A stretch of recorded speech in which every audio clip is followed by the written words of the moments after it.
Hello, beautiful people, and welcome to my channel. My name is Monica, and thank you so much for stopping by.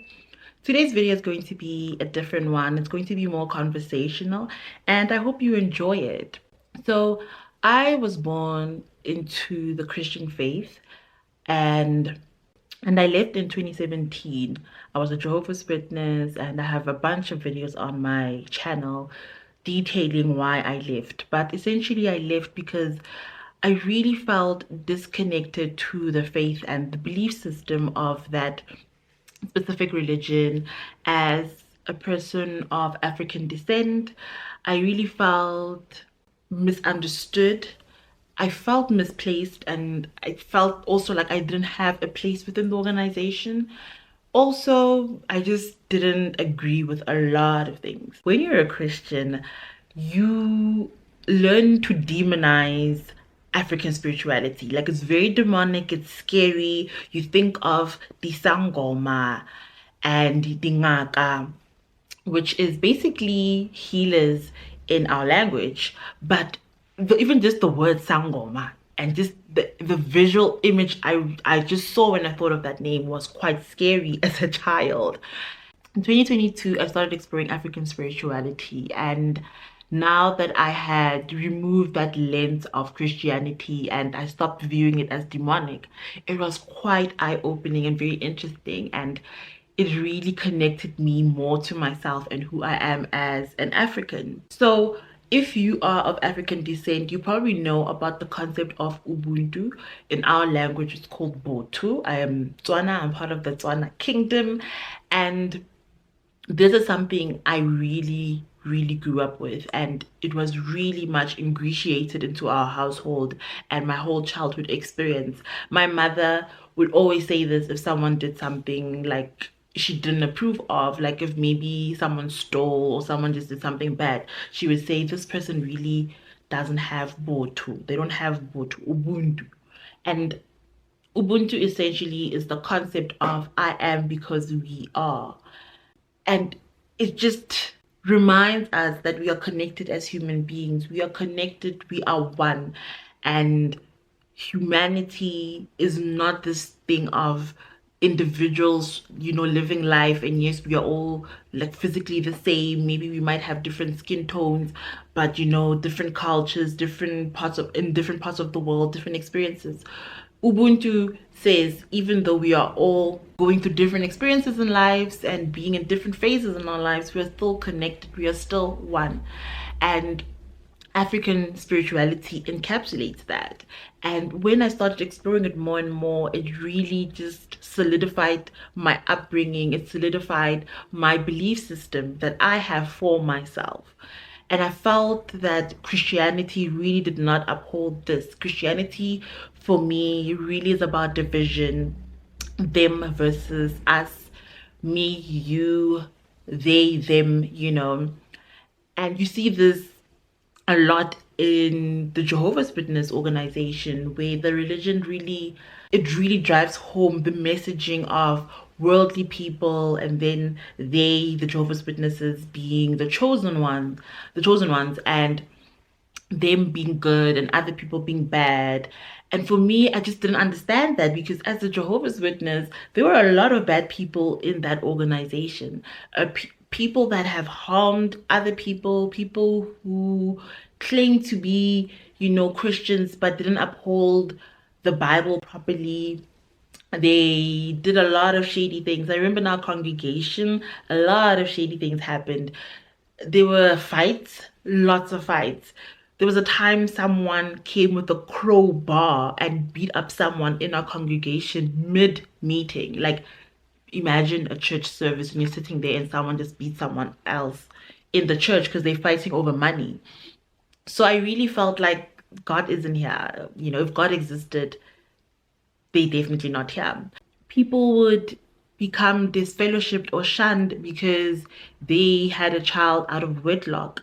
Yet at the same time, we're taught that children are blessings, but yet this blessing is bad. And then we were taught that you have to marry someone within the religion, yet the quality of men in the Jehovah's Witness organization was below subpar. par. Like, if you think the quality of men are just bad nowadays, Jehovah's Witness men, worse. They are worse. So I just didn't understand, like, just the difficulties I experienced mentally, like the mental challenges I experienced in that organization, because people didn't uphold, the teachings of Jesus, and it was more focused around these six men, the governing body, and what they said. Yet they were like just white men trying to teach African people about God and spirituality. So like there was just a lot of disconnection for me, and I didn't feel connected to that religion. So when I left, it was a genuine sigh of relief, like, okay, so what is then my belief system, Monica? What do you believe in? And for a couple of years, I felt very lost and just I didn't know. But in feeling lost and not knowing, it wasn't like I felt the urge or the need to, I need answers right now, but I just saw it as answers will come to me when I'm ready. And they came to me when I'm ready, which was 2022. I was studying and I did a module called Africana Discourse, Decolonization, and Thought.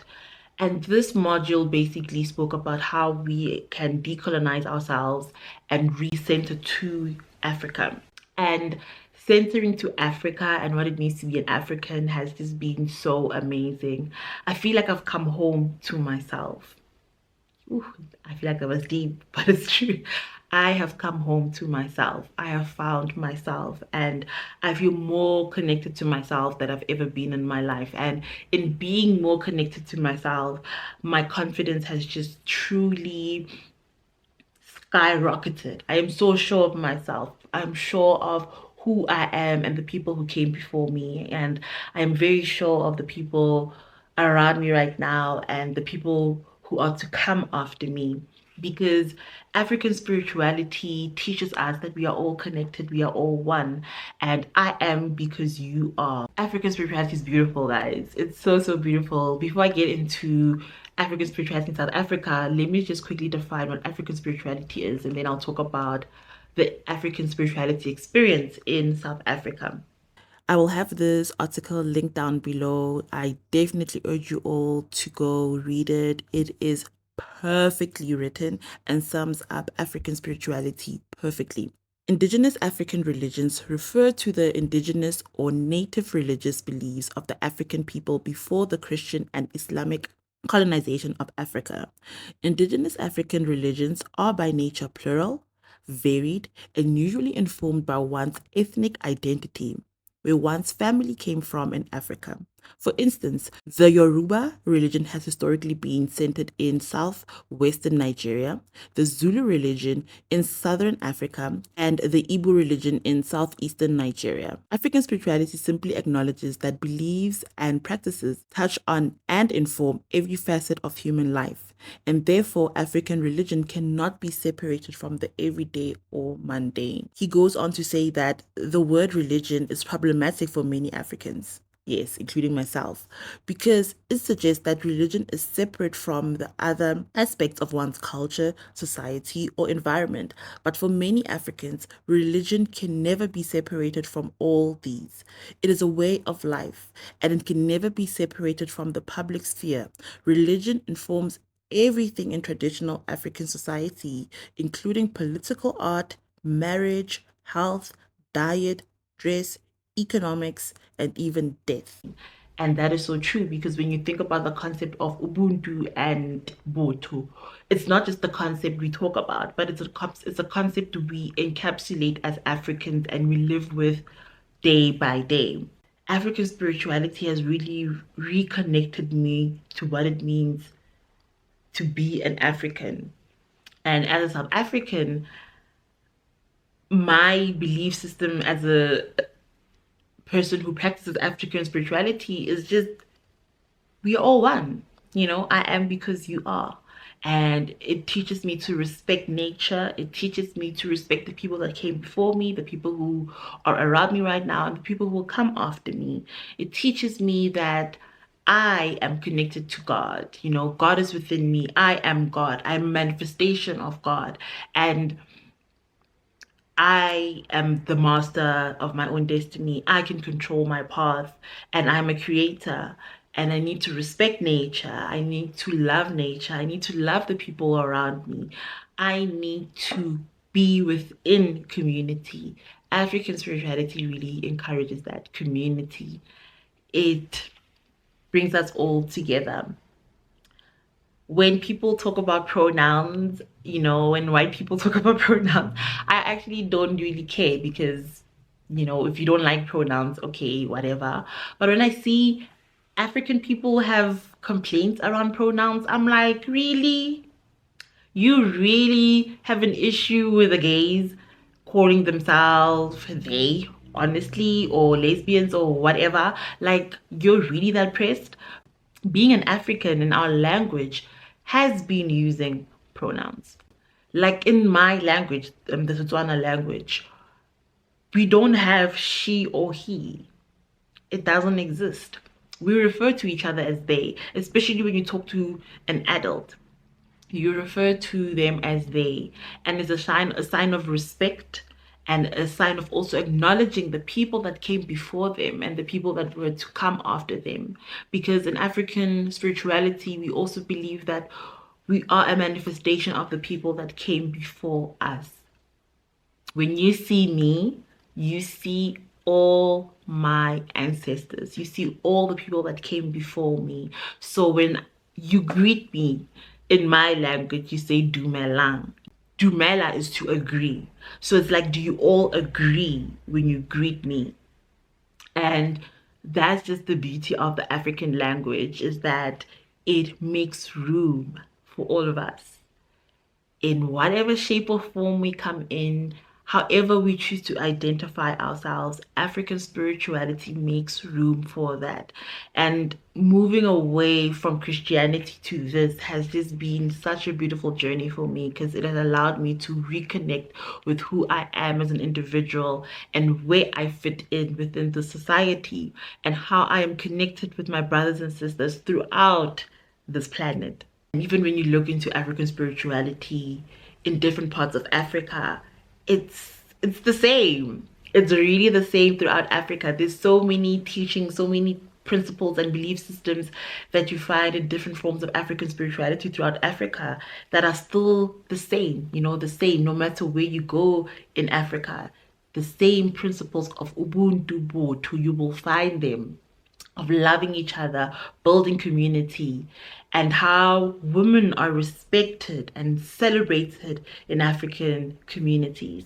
The West has really just did a number on us, where we have also moved away from our feminine energy and what it means to be a woman. And patriarchy has made women feel like we are lesser than, and we need men to, achieve certain things in life. And we now have beliefs like, oh yeah, your virginity is your virtue, stuff like that. And it's always about women, their bodies being policed, women being abused, women being hurt, women needing protection, women being harmed by men.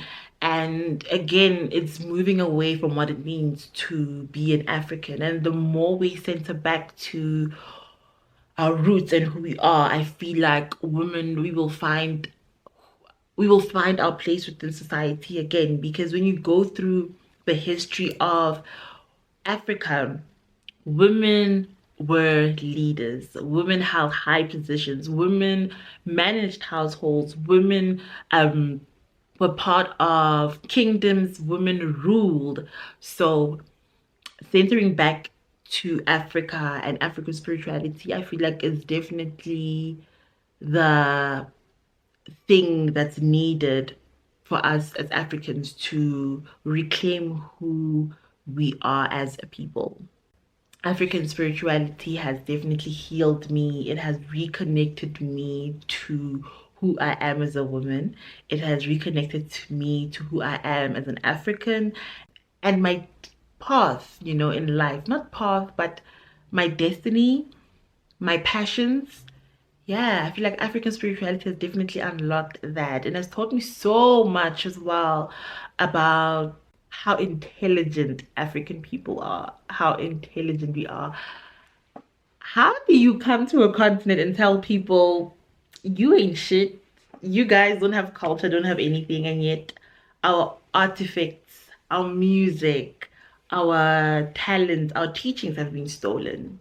Yet, you see, they were stolen, yet we had nothing to offer this world. But who we were, who we are, was basically stolen. Like the oldest calendar in the world is in South Africa. Inzalo yelanga. I'm not Zulu, that's a Zulu word, I'm not pronouncing it right. Inzalo yelanga, which is called also Adam's calendar. That is the oldest calendar in the world. Mathematics was discovered here in Africa, in Southern Africa specifically. And even when you look at the pyramids, you look at Inzalo Yalanga, where it is, and then you look at Mapungubwe. So Mapungubwe, for those who don't know, was a thriving civilization here in Southern Africa, in Zimbabwe, where people of African descent lived in harmony and thrived and were very, very rich. When you actually look at the positioning of those locations that I've mentioned on a calendar, they're actually in line. And I'm just thinking to myself, is this intentional or what? Yeah, I sometimes wish I was a time traveler. Yeah, I wish I was a time traveler. I would love to go a few 100,000 years ago, because Nzalo Yalanga is more than 300,000 years old. 300,000 years back. 300,000 years back. Our ancestors already understood the stars, astrology, they understood the positioning of stars, they understood direction. They used mathematics that was way ahead of their time, apparently. Yet they had access to it. Yeah, again, Ubuntu, it shows how interconnected we are as human beings. And the more we center back to who we are as Africans and our belief systems and our ancestors, I think the world will definitely be a better place. So yeah, that was my TED talk about African spirituality. It was just a conversation and me just sharing my thoughts and just basically spewing out what's in my mind. I want to thank you so much for sticking by, and I will see you in the next one.